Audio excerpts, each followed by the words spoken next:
नमस्कार, मैं अमित कुमार आप सबका भारत मौसम विज्ञान विभाग की साप्ताहिक मौसम परिचर्चा में स्वागत करता हूं। इस वीडियो में हम देखेंगे कि पिछले 7 दिनों में कैसा मौसम भारतवर्ष में रहा है और आने वाले 14 दिनों में कैसा मौसम रहने की संभावनाएं हैं।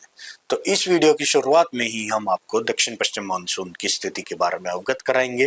तो जैसा कि आप इस चित्र में देख पा रहे हैं कि पिछले सप्ताह 11 से 17 जून के बीच में आप देख सकते हैं कि दक्षिण पश्चिम मानसून ने बिहार, झारखंड, उड़ीसा के पूर्वी जिलों को कवर कर लिया था।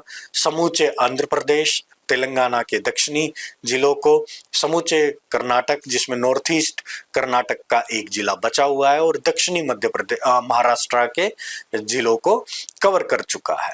इसके बाद मानसून में कोई आगे वृद्धि नहीं हुई है। अगर हम वीक 1 में मानसून के फोरकास्ट की बात करें तो कंडीशंस मानसून की इस सप्ताह में मानसून कंडीशंस वीक रहेंगी और इसके आगे बढ़ने की संभावनाएं बहुत कम है। इसके तेलंगाना के कुछ इलाकों, उड़ीसा, झारखंड और बिहार के कुछ इलाकों और साथ ही छत्तीसगढ़ के कुछ इलाकों में अगले 4 से 5 दिनों के दौरान आगे बढ़ने की संभावनाएं बनी हुई हैं। वीक 2 की अगर हम बात करें तो वीक 2 में मानसून की स्थिति में सुधार होगा और इसकी जो वेस्ट ब्रांच है वो भी आगे बढ़ेगी और ईस्ट ब्रांच जो कि बे ऑफ बंगाल से आती है वो भी आगे बढ़ेगी। तो वीक 2 में इसके सेंट्रल अरेबियन सी के बचे हुए हिस्सों, नॉर्थ अरेबियन सी के हिस्सों में पहुंचने की संभावनाएं बनी हुई है। साथ ही इसके महाराष्ट्र के बचे हुए इलाकों को कवर करने की संभावनाएं हैं, गुजरात के कुछ इलाकों को, तेलंगाना के बचे हुए इलाके, छत्तीसगढ़ के दक्षिणी इलाके, उड़ीसा, बिहार, झारखंड के बचे हुए इलाकों को भी कवर करने की संभावनाएं बनी हुई है। साथ ही इस दूसरे सप्ताह के अंत तक पूर्वी उत्तर प्रदेश और दक्षिणी मध्य प्रदेश में भी इसके आगे बढ़ने की संभावनाएं बनी हुई हैं। अब जो चित्र आप अपनी स्क्रीन पे देख रहे हैं इसमें हम आपको पिछले एक सप्ताह में क्या क्या मौसम की घटनाएं सिस्टम्स ने हमें इम्पैक्ट किया उसको आप देख पा रहे हैं। तो पिछले एक सप्ताह में वेस्टर्न डिस्टर्बेंस, ट्रफ और साइक्लोनिक सर्कुलेशंस के प्रभाव में आप देख सकते हैं कि नॉर्थ वेस्ट इंडिया में, सेंट्रल इंडिया में और पूर्वोत्तर और दक्षिणी प्रायद्वीप भारत में अच्छी एक्टिविटी हमें देखने को मिली है। थंडरस्टॉर्म एक्टिविटीज की हम बात करें तो जैसा कि आप अपनी स्क्रीन पे देख पा रहे हैं कि समूचे north west India, central India, waste India और ईस्ट इंडिया के ऊपर इस पूरे ही सप्ताह थंडरस्टॉर्म एक्टिविटीज लगभग हर दिन ही हमें दर्ज की गई है। डस्ट स्टॉर्म की बात की जाए तो राजस्थान और पश्चिमी मध्य प्रदेश में एक एक दिन डस्ट स्टॉर्म हमें देखने को मिला है। ओलावृष्टि, ये जो पश्चिमी विक्षोभ पिछले सप्ताह हमें इम्पैक्ट कर रहा था, इसके प्रभाव में आप देख सकते हैं कि ओलावृष्टि हमें जम्मू कश्मीर, पंजाब, हरियाणा, हिमाचल प्रदेश, उत्तराखंड, ईस्ट राजस्थान और ईस्ट मध्य प्रदेश में देखने को मिली है।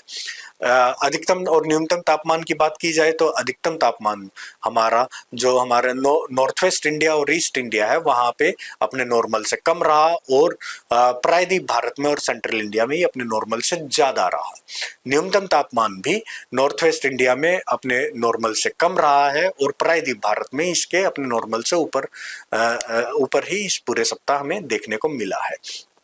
हीट वेव कंडीशंस की अगर हम बात करें तो पिछले एक सप्ताह में हमें विदर्भा, ईस्ट उत्तर प्रदेश, पंजाब और उड़ीसा में हीट वेव कंडीशंस देखने को मिली हैं और वार्म नाइट कंडीशंस हमें विदर्भा और कोंकण गोवा में देखने को मिली हैं।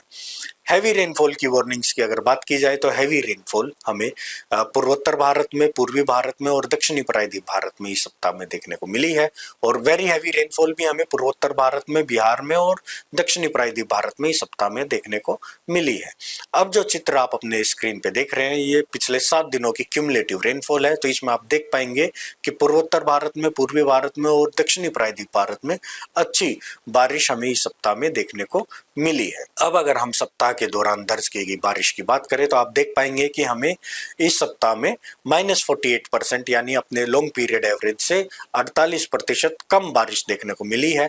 इस सप्ताह में 38.8 mm रेनफॉल के अगेंस्ट हमें 20.3 mm रेनफॉल ही प्राप्त हुई है। आप ये भी देख पाएंगे कि नॉर्थ वेस्ट इंडिया को छोड़ के बाकी तीनों ही होमोजीनियस रीजन्स में जो रेनफॉल रही है वो अपने नॉर्मल से कम रही है। अब पूरे सीजन की यानी 1 जून से 17 जून के बारिश की अगर हम बात की जाए तो पूरी कंट्री में हमें 38% कम बारिश देखने को मिली है अपने लॉन्ग पीरियड एवरेज में, यानी 74.3 mm बारिश के जो नॉर्मल है उसके अगेंस्ट हमें 46.2 बारिश ही देखने को मिली है। इसमें भी नॉर्थ वेस्ट इंडिया के ऊपर ही 3% अपने नॉर्मल से ऊपर बारिश हुई है, बाकी तीनों ही सब डिविजन्स में ये बिलो नॉर्मल रही है। अब हम देखेंगे कि अगले 2 सप्ताह में वर्षा का क्या पूर्वानुमान है। तो जैसा कि हमने आपको पहले भी बताया था, पहले सप्ताह में मॉनसून कंडीशंस वीक रहेंगी और इसके खास आगे बढ़ने की कंडीशंस अभी नहीं बन रही हैं। इस कारण से आप देख पाएंगे कि समूचे ही भारतवर्ष में जो मॉनसून है, जो बारिश है वो अपने नॉर्मल से कम रहेगी, बस प्रायद्वीप भारत और पूर्वोत्तर भारत के कुछ इलाकों को छोड़ के। दूसरे सप्ताह में जैसे कि कंडीशंस हमारी मॉनसून के एडवांस की फेवरेबल बनेंगी, तो आप देख पा रहे हैं कि जो इसके फेवरेबल बनते ही हमारे मॉनसून की बारिश की गतिविधि में भी वृद्धि होगी और इसके गुजरात, मध्य प्रदेश, महाराष्ट्र, छत्तीसगढ़, बिहार, झारखंड, उड़ीसा और ईस्ट उत्तर प्रदेश में बारिश होने की संभावनाएं बनी हुई है। हालांकि पूरे सप्ताह के अगर हम औसत बारिश की बात करें तो ये पूरे भारतवर्ष में बिलो नॉर्मल ही रहेगी। प्रायद्वीप भारत, पश्चिमी तट और पूर्वोत्तर भारत को छोड़ के, जहां इसके नॉर्मल या नॉर्मल से ऊपर रहने की संभावनाएं बनी हुई है। अब हम अगले 2 सप्ताह के दौरान अधिकतम तापमान के पूर्वानुमान को देखेंगे। तो जैसा कि आप इस चित्र में देख पा रहे हैं कि जो पूर्वी भारत है वहां पे अधिकतम तापमान अपने नॉर्मल से ऊपर बने रहने की संभावनाएं हैं और साथ ही कोंकण तट पे भी इसके अपने नॉर्मल से ऊपर बने रहने की संभावनाएं बनी हुई है। साथ ही हीट वेव कंडीशंस हमारी पूर्वी भारत में और सेंट्रल भारत में, यानी विदर्भा और उसके आसपास के इलाकों में, और बिहार, झारखंड और पूर्वी उत्तर प्रदेश के आसपास के इलाकों में हीट वेव कंडीशंस की भी हमने वार्निंग वीक 1 में दी है। अब वीक 2 के पूर्वानुमान की हम बात करें तो वीक 2 में लो प्रोबेबिलिटी है हीट वेव की पंजाब, राजस्थान, उत्तर प्रदेश और हरियाणा में, और साथ ही इसके विदर्भा और उसके सटे हुए नॉर्थ तेलंगाना में भी हीट वेव होने की लो प्रोबेबिलिटी की वार्निंग हमने जारी की है। अगले 2 सप्ताह में हमारे किसी भी इंडियन बेसिन में किसी भी चक्रवाती के निर्माण की कोई संभावनाएं नहीं बन रही हैं। आप सब अगर डिटेल में अगले 7 दिनों की वार्निंग्स देखना चाहते हैं, डिस्क्रिप्शन में हमने लिंक अटैच किया है जिसमें आज की हमारी डेली वीडियो का लिंक है। हमसे जुड़ने के लिए आप सबका धन्यवाद। नमस्कार, जय हिंद।